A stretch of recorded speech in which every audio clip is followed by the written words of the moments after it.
Does the mask actually prevent infection of the coronavirus? To avoid the coronavirus, all people are instructed to wear the mask, and people are wearing the masks, but the coronavirus continues to spread. In such a situation, the question must surely come in our mind that can coronavirus be avoided by wearing a mask?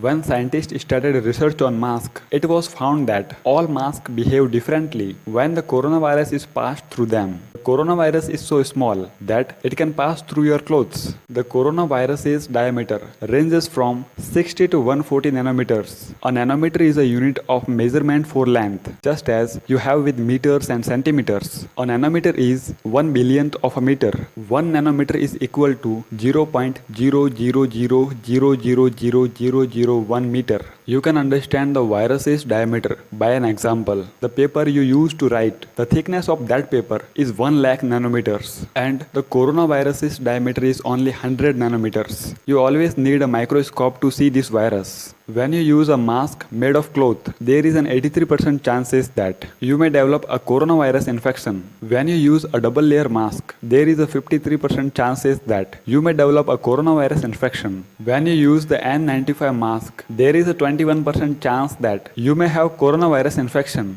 And you can understand from this data that till date no such masks have been made which can save you 100% from the infection of the coronavirus. Then shouldn't we wear masks?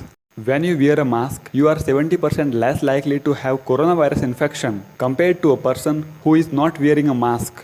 There are many masks whose edges are open, from where air and viruses can enter inside your nose. Therefore, you should wear masks that are less likely to spread the coronavirus. And along with this, you should follow social distancing, because the more you stay away from other people, the more you can survive without the coronavirus.